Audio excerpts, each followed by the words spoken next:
Olá, meu nome é Luiz Pereira e é mais uma vez com prazer que eu venho aqui para trazer algumas informações, fazer algumas reflexões sobre mais uma aula da Escola de Aprendizes do Evangelho.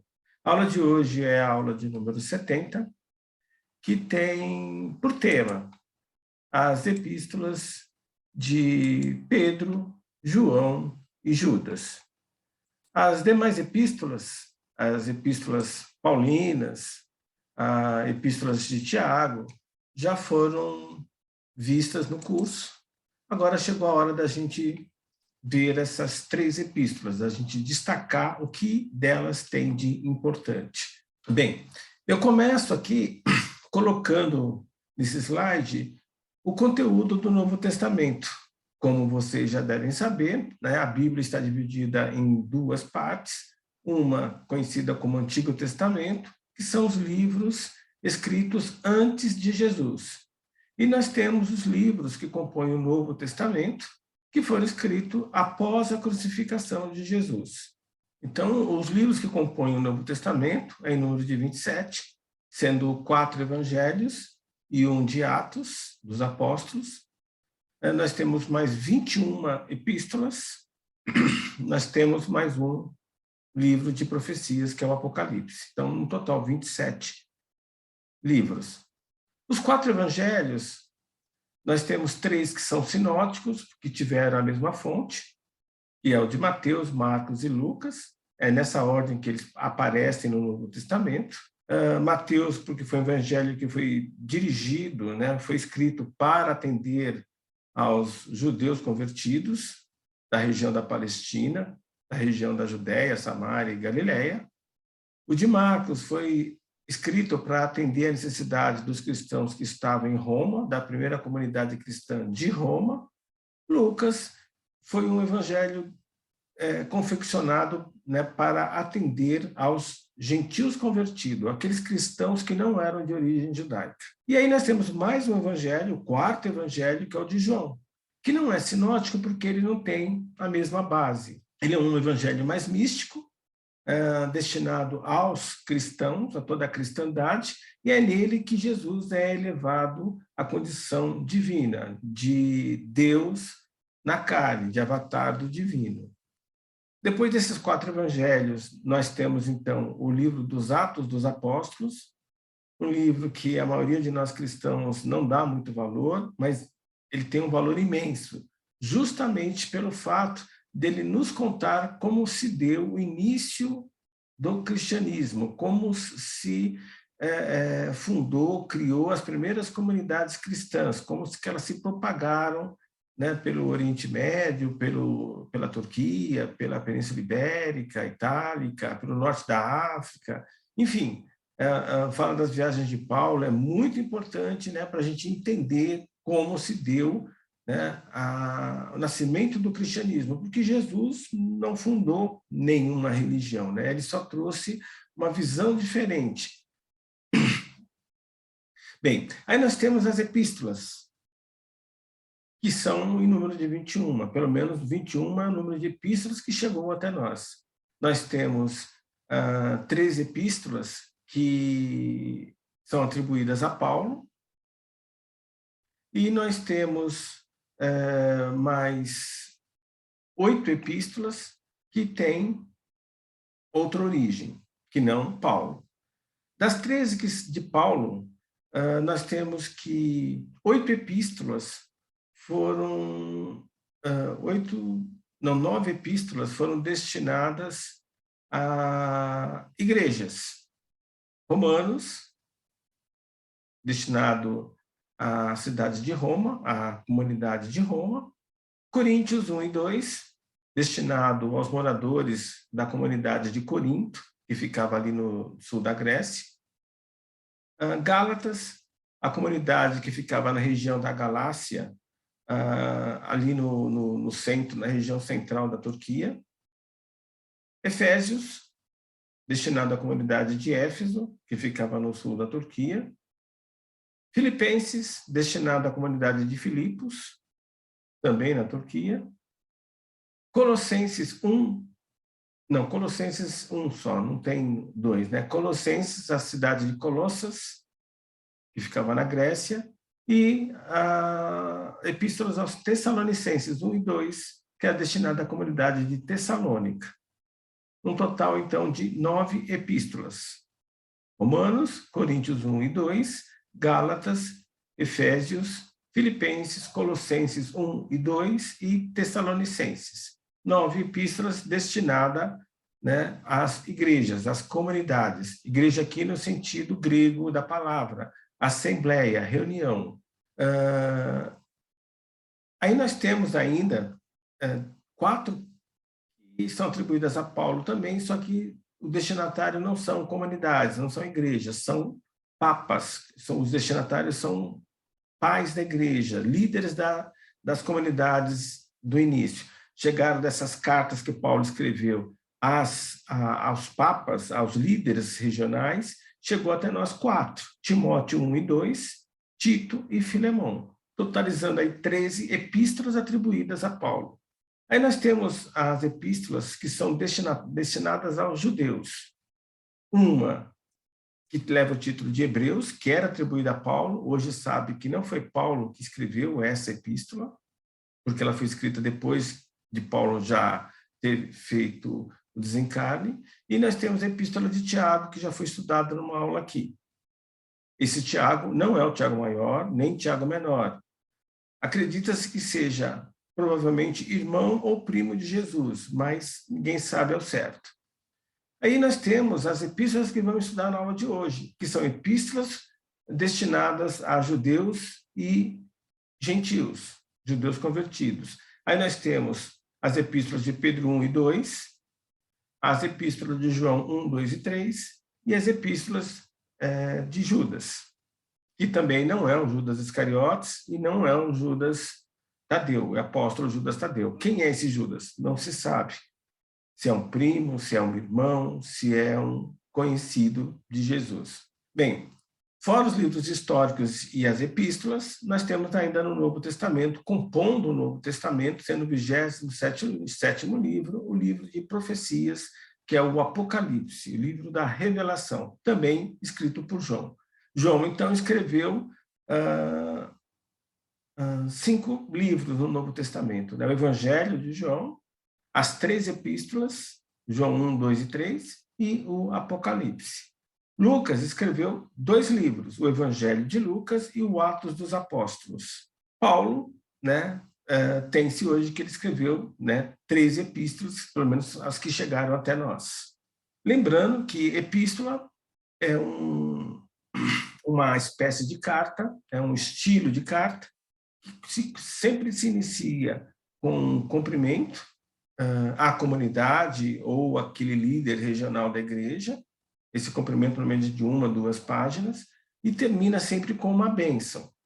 No corpo da epístola é onde vai colocado orientações para os trabalhos da primeira comunidade, reprimendas, roteiros de trabalho, conselhos, enfim, tudo aquilo que precisava-se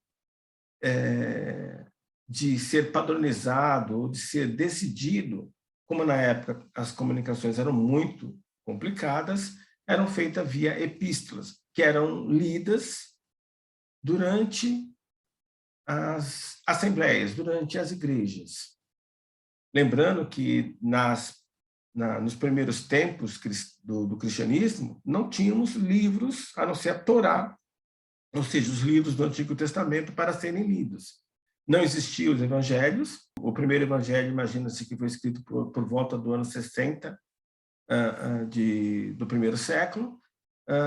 E as cartas paulinas e as outras epístolas foram escritas antes, provavelmente ano 45, ano 50, 55 do primeiro século, ou seja, elas estão mais próximas, né, de Jesus, da crucificação de Jesus, do que os próprios evangelhos. Então, quando as primeiras comunidades cristãs se reuniam, normalmente à noite de maneira oculta, para evitar a perseguição tanto dos romanos como dos judeus, O que era feito? Alguém que conheceu Jesus ou que presenciou, né, teve alguma experiência epifânica com Jesus, ou alguém que conheceu alguém que foi discípulo de Jesus ou foi curado por Jesus, relatava, né, aquele ensino, aquele algo extraordinário que Jesus tinha feito quando vivo, e após disso eram se feitas considerações, também eram feitos cânticos, né, tanto no início como ao final, e era isso, né? Quando tinha-se uma epístola, então a epístola também era lida, para servir para que todos tomassem conhecimento daquele conteúdo. Quando a epístola era de alguém famoso, como Paulo, alguém de autoridade, essa epístola tinha mais valor ainda. Por isso que as epístolas de Paulo chegaram até nós, porque elas foram incluídas na Bíblia pela autoridade que Paulo tinha. Mas sabe-se hoje que mais de uma centena, alguns falam até em 200 epístolas escritas nesses primeiros 20, 30 anos das comunidades cristãs. Era o meio que eles tinham de padronizar o que era ensinado, o que era contado nessas primeiras comunidades, para que não houvesse, não fosse colocado, né, não fosse deturpado aquilo que Jesus ensinou. Então, as epístolas tiveram fundamental importância nos primeiros anos do cristianismo. Aqui, nesse outro slide, nós temos, então, a apresentação das epístolas que não foram atribuídas a Paulo, a de Hebreus, que ninguém sabe quem escreveu, era atribuída antigamente, até pouco tempo atrás, a Paulo, mas hoje sabe-se que não foi Paulo que escreveu essa epístola, de Tiago, e no início, né, 100, 200 anos atrás, colocava-se como Tiago Maior, mas sabe-se que não foi Tiago Maior, também não foi muito menos o menor, não se sabe que Tiago é esse. Especula-se, né, fazendo cruzamentos de leituras com outros evangelhos e com o próprio Atos dos Apóstolos, que esse Tiago seja um irmão de Jesus, mas pode ser primo também, porque a palavra em hebraico utilizada para irmão e primo são as mesmas. Aí nós temos Pedro, essa sim, né, pelo estilo como foi colocada, foi o mesmo autor, e esse autor atribuiu a Pedro a escrita.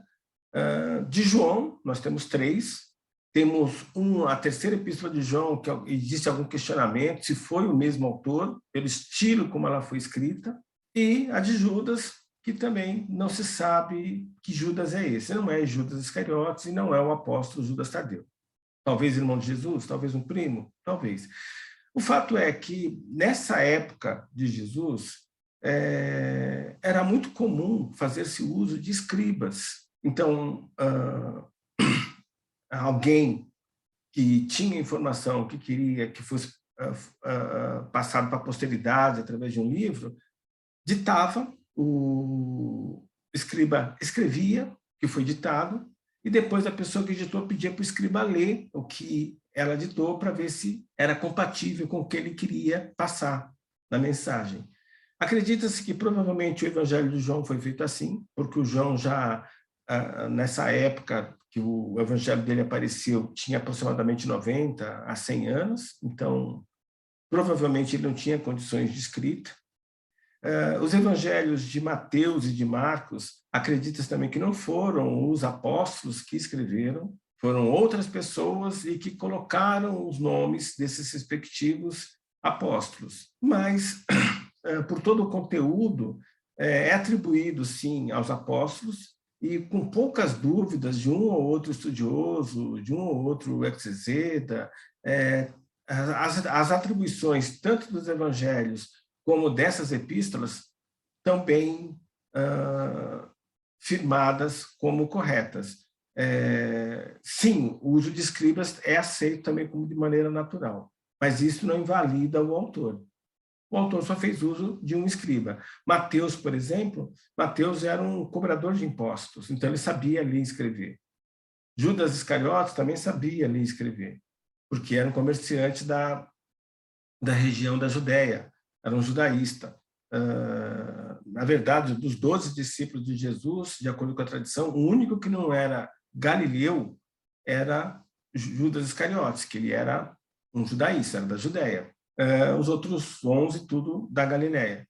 Então, dos 12 discípulos, o que com certeza sabiam escrever era Mateus, pelo fato de ser necessário para a sua profissão, e Judas Iscariotes, que era comerciante, inclusive era ele que fazia a contabilização, né, das doações feitas para Jesus em viagem, porque os discípulos precisavam se alimentar, se hospedar, e se ele não contassem com a ajuda, né, de simpatizantes, de seguidores de Jesus, eles não teriam como viajar de uma cidade para outra, se alimentando e se hospedando.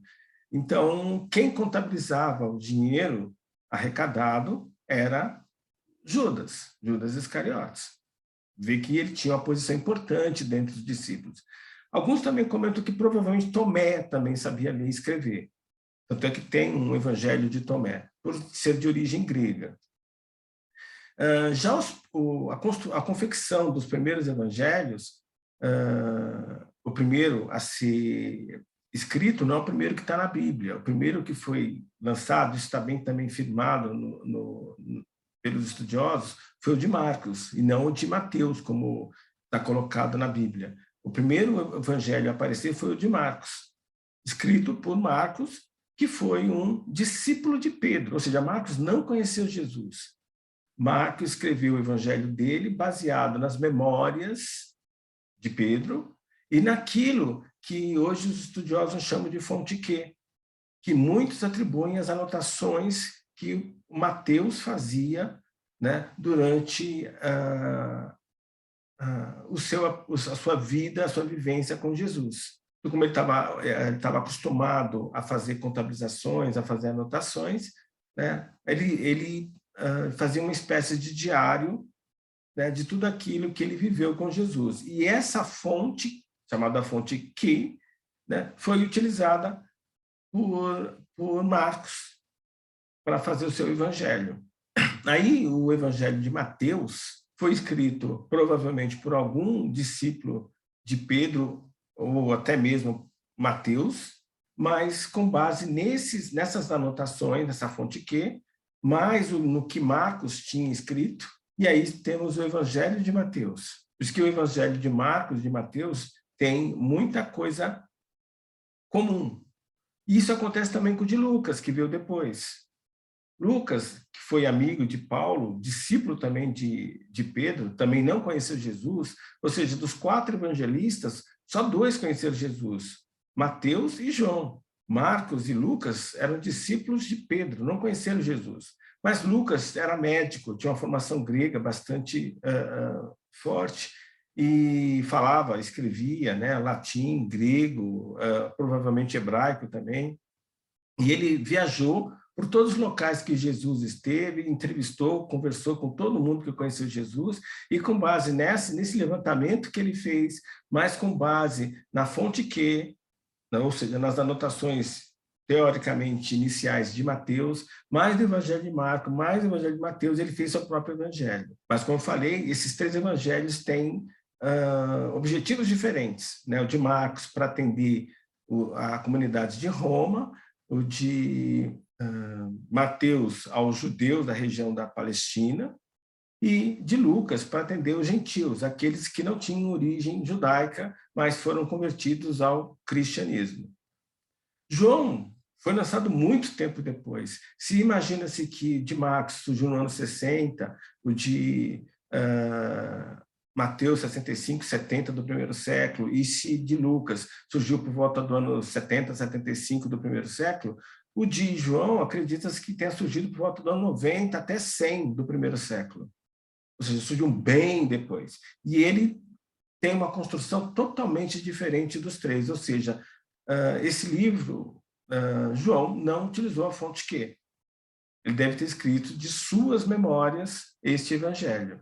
Mas isso também foi utilizado, provavelmente, nas epístolas. Não só as que Paulo escreveu, mas porque Paulo também era um homem letrado, mas provavelmente as epístolas de Pedro, as epístolas de João, de Tiago, podem ter sido utilizados escribas que colocaram no papel aquilo que era ditado para eles. Nesse slide, a gente então consegue o remetente, né, na segunda coluna, melhor dizendo, destinatário na terceira coluna e o assunto, o principal assunto, porque eram tratados vários assuntos nas epístolas, mas o principal assunto de cada uma.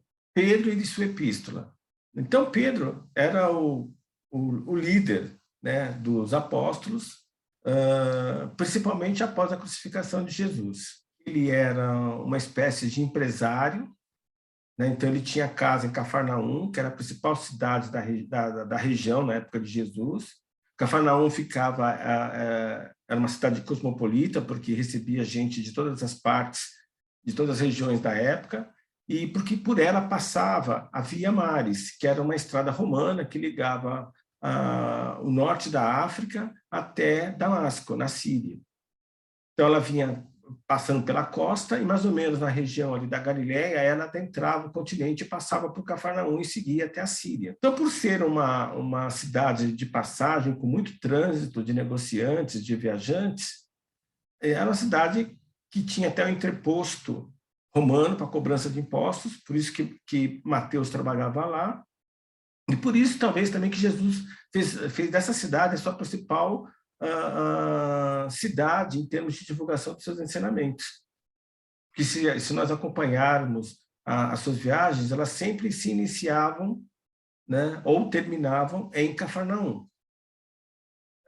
Jesus, ele iniciou a sua vida apostólica, a sua missão, depois do batismo.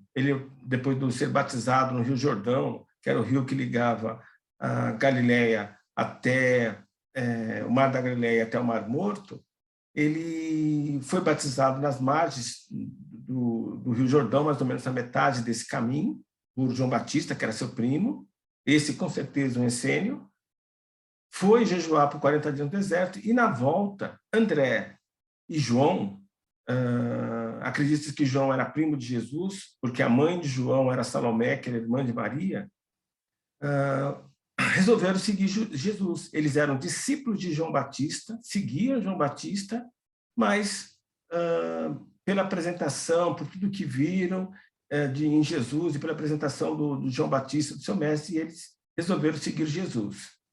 E convidaram Jesus para conhecer Pedro. Né? Quem fez o convite foi André, que era irmão de Pedro. João era primo de Jesus. Então, voltaram, passaram por Cafarnaum e foram para Betsaida, onde Pedro tinha casa. Ele alugava barcos em Cafarnaum para pescadores e tinha casa também em Betsaida, que era uma espécie de vilarejo afastado de Cafarnaum. E lá, Jesus conheceu Pedro, que era o irmão do André, e conheceu Tiago Maior, ou, na verdade, reviu Tiago Maior, porque também Tiago Maior é considerado primo de Jesus, porque João era irmão de Tiago Maior. Enfim, aí está, então, ao início de tudo, né, com os 4 primeiros discípulos barra apóstolos, que depois eles viraram apóstolos. Pedro, então, desde o início, né, da missão de Jesus, se destacou, porque ele era um homem mais maduro, né, casado, ele tinha esposa, tinha filhos, e ele largou tudo para seguir Jesus. Já João e André provavelmente eram adolescentes nessa época. Tiago Maior também devia ser um homem maduro,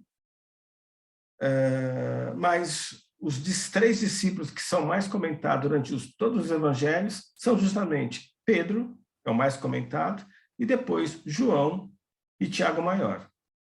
Os outros praticamente são citados, como André, é citado logo no início da formação dos discípulos, depois não se cita mais. Então Pedro, né, sempre esteve, né, envolvido com Jesus.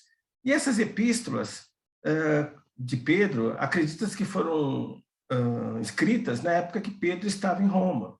Depois da crucificação de Jesus, depois da aparição, né, da materialização de Jesus após a sua ressurreição, quando Jesus se plasmou e deu os últimos ensinamentos, as últimas orientações para os seus discípulos, e aí ele ascendeu, Pedro fundou a primeira comunidade ali em Jerusalém mesmo, conhecida como Casa do Caminho, que ficava na estrada que ia para Jope, que era uma cidade importante da região. Então, ali, né, começava-se a primeira comunidade cristã. Durante o dia, era uma casa que cedia alimentos, hospedagem para os viajantes, que iam até Jope. Jope também passava por Jope a Via Maris, só que aí já é Judéia, então com Galiléia.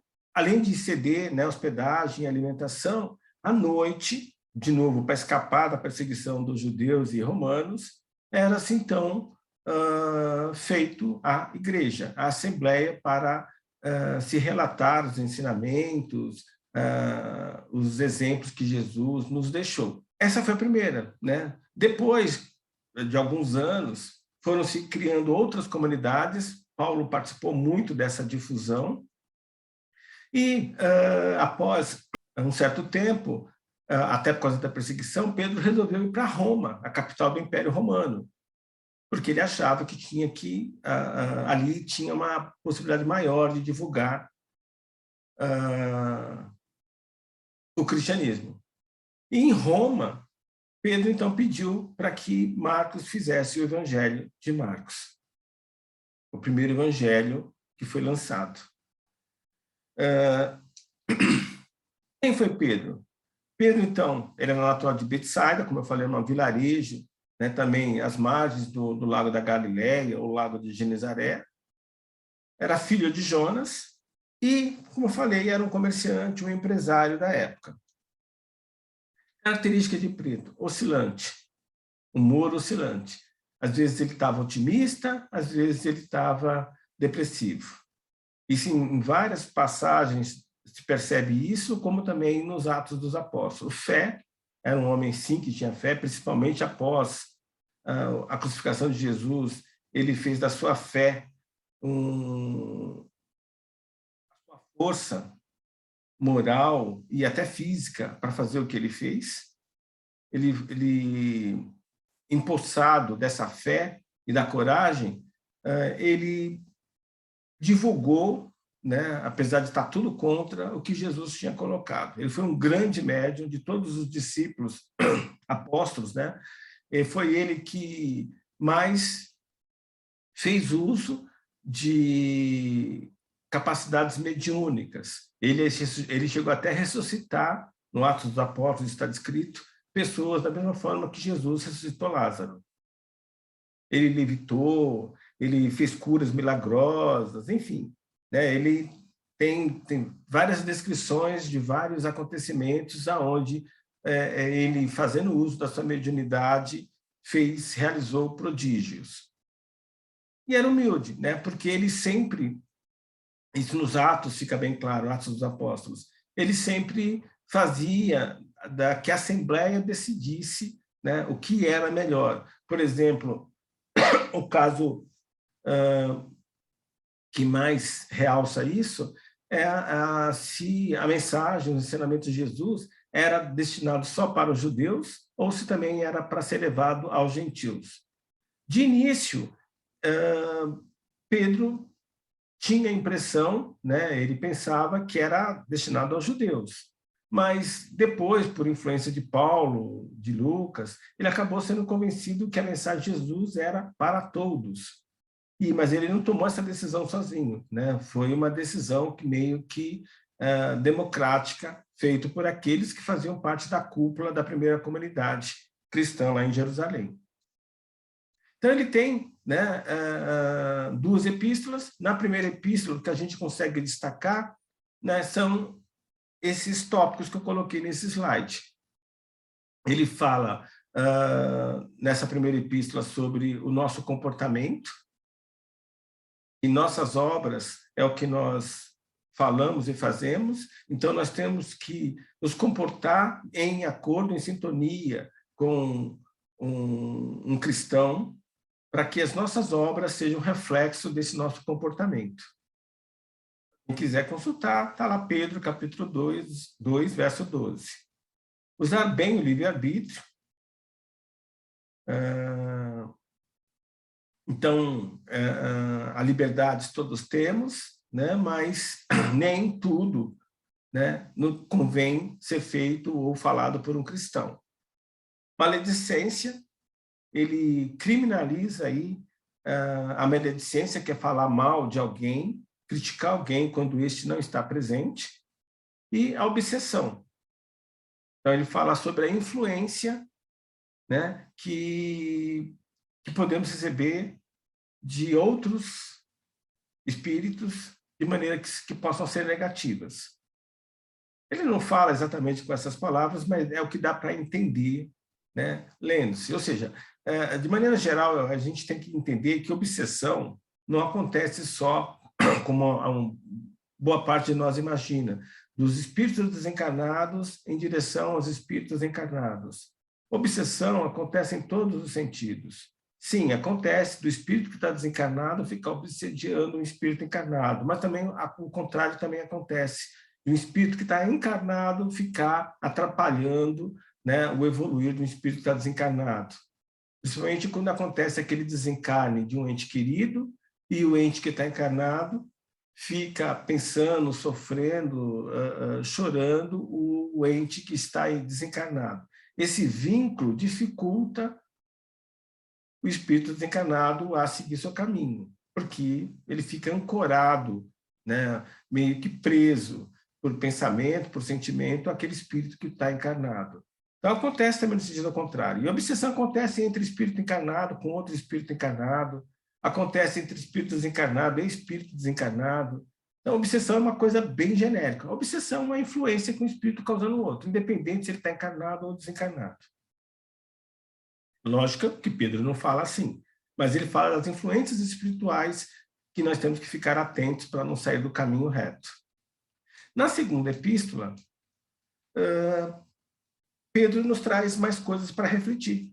Os falsos profetas, João também fala sobre isso, né, daquelas pessoas que se autoproclamam como conhecedores da verdade e que colocam informações como verdadeiras e que essas verdades podem, na verdade, mascarar, deturpar a verdade verdadeira, a verdade fica, de certa forma, oculta por causa dessas falsas verdades. Então, nós temos que ficar atentos, principalmente nos dias de hoje, né? YouTube, WhatsApp, redes sociais como Facebook, Instagram, porque os fake news, né, virou algo comum e temos que questionar tudo. Mesmo porque, às vezes, a gente, sem querer, acaba dando uma de falso profeta, propagando uma inverdade, uma falsa verdade. Profeta, a gente tende a ver como aquele que adivinha o futuro. E, na verdade, profeta no hebraico significa aquele que é o intermediário dos homens com o divino. Ele é um intérprete, ele é uma espécie de intermediário, de um mensageiro entre a divindade, entre a espiritualidade e os espíritos encarnados. Então, essas pessoas que se colocam nessa posição, nós temos que questionar. Na nossa doutrina, por exemplo, nós não precisamos de intermediários. Nós podemos nos conectar com a boa espiritualidade, com o divino, de maneira direta. Cada um de nós pode fazer isso, independente de ter que ter um local específico ou de ter que ter uma pessoa que nos ajude nesse processo. Então, nós não precisamos de pastor, de padres, de sacerdotes, de nenhum tipo. Então, temos que tomar muito cuidado com esses falsos profetas. Lei da causa e efeito. Então, não temos que reclamar que tudo que nos acontece é efeito de nossas ações, de nossas palavras. A princípio, até a família onde nascemos, nós escolhemos os nossos companheiros, nós escolhemos a nossa profissão, o que estudar. Então, se algo não está bom na nossa vida hoje, em algum setor de nossa vida, são efeitos causados por nós mesmos em outros tempos. Então, temos que plantar melhor agora para no futuro colher melhor. Lei da causa e efeito. Vale em todo o tempo e espaço para toda a criação. Fé forte. A fé forte não é fé cega, confiar por confiar, Fé forte é aquela fé que é robusta, como Kardec coloca, né? É aquela fé que sustenta, empodera, é aquela fé que pode encarar a ciência cara a cara, porque não tem medo de fazer esse questionamento. É aquela fé que se questiona o tempo todo, é a fé que é construída, ela não é ganha. Lembrando que na nossa doutrina nós temos a filosofia como arte de perguntar, a ciência como arte de responder o que a filosofia nos traz, né? E aí nós podemos fazer a nossa prática religiosa de maneira mais correta, sem façamos a nossa prática religiosa de nos conectarmos com o Criador, com a boa espiritualidade, sem influências de falsos profetas, sem a questão de sermos idólatras,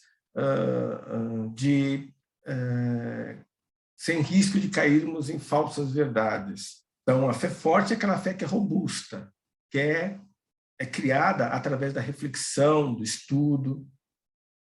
Essa é a fé que nós, espíritas, devemos procurar construir. Orai e vigiai, né? Jesus falou isso e Pedro repete, precisamos orar para manter uma boa conexão com a boa espiritualidade e nos vigiar o que pensamos e sentimos, porque as nossas obras, está lá na primeira epístola, depende do que nós pensamos e sentimos, e as nossas obras é o que falamos e fazemos. Então, sim, temos que praticar o orar e vigiar.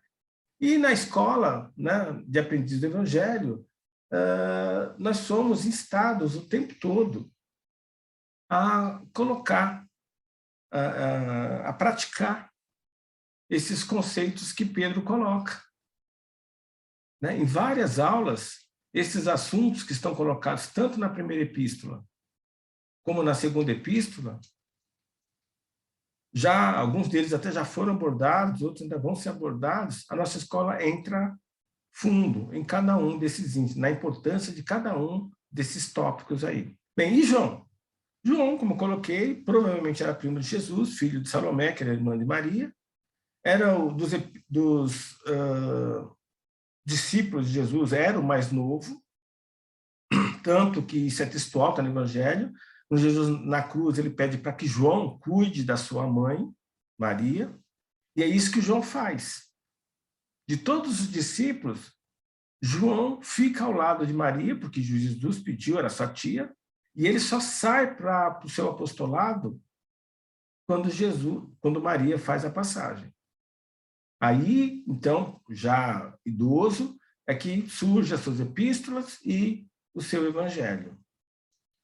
Ele tem 3 epístolas, 2, com certeza, foi a mesma pessoa que escreveu, pelo estilo. Como eu falei, a terceira é que existe algum questionamento se foi a mesma pessoa que escreveu ou se foi uma segunda pessoa e atribuiu a João só para a epístola ter destaque.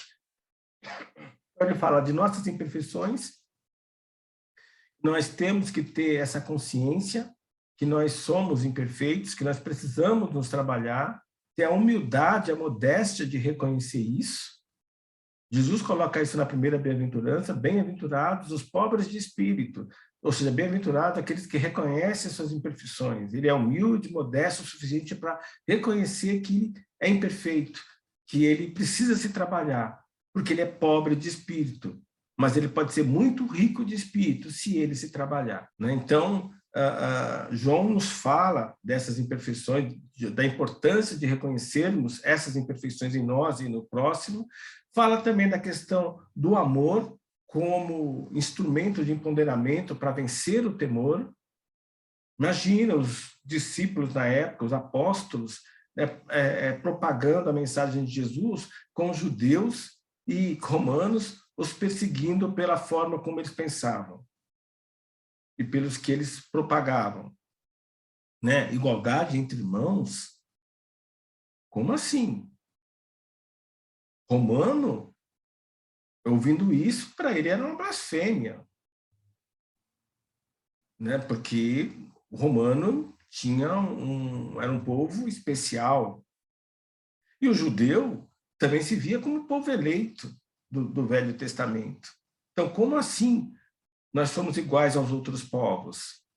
Então, essa questão de fraternidade, essa mensagem de amor, batia de frente muito com os judeus, né, de destaque na sociedade, bem como para os romanos. E para vencer esse temor, né, a fé e o amor era o remédio. Na segunda epístola, João nos fala do esforço para o aprendizado e perseverança, ou seja, temos que nos esforçarmos, temos que ser disciplinados, temos que ser resilientes para que realmente consigamos atingir aquilo que nós queremos. A gente tem que tomar cuidado, porque a gente confunde muito o ser bom aluno com ser bom estudante.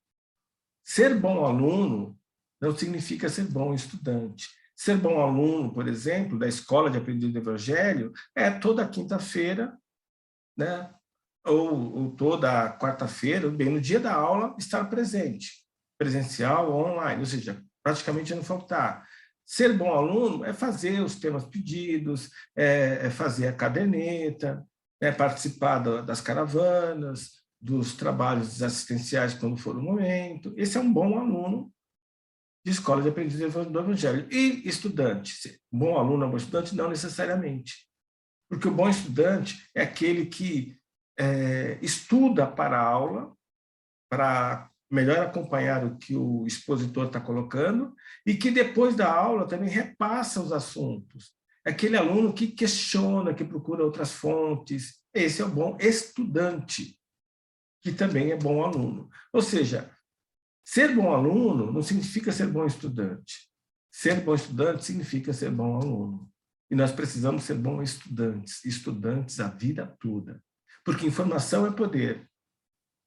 Então, nós precisamos, e a escola nos diz isso, trabalhar em 3 eixos. Expansão da consciência, e aí é que entra a questão do aprendizado, da perseverança, do esforço em adquirir informação, só que o conhecimento só vem através da reflexão, do estudo, porque conhecimento é informação processada, não é só acúmulo de informação. A escola, além de nos incitar a buscar informação e conhecimento, a escola também nos incita a nos melhorarmos, a nos trabalharmos, a nos refinar o nosso espírito, e a escola também nos incita a amar ao próximo, a praticar a caridade, em trabalhar em obras ao próximo, através das caravanas, assistências espirituais, trabalhos de rua, enfim, vários trabalhos. Então, sim, precisamos, e João destaca isso, né, nos esforçarmos para adquirir conhecimento. Falsos profetas, já comentamos, ele também comenta nessa epístola, e na João 3, essa que existe algum questionamento se foi ele mesmo que escreveu, né? Não fazer o bem e impedir que o façam. Fazer o bem não significa que somos bons. E não fazer nada, não fazer o mal, não significa que estamos fazendo bem. Então, atitudes passivas, um cristão não pode ter. Eu não faço mal para ninguém, eu sou bonzinho. Não, mas você faz o bem. Você é bom. Você pratica o bem de maneira contínua.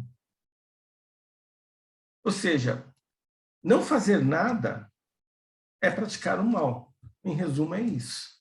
Não fazer nada, se omitir, fazer de conta que não é conosco, também é fazer o mal. O fazer o bem requer vontade, esforço, gasta energia.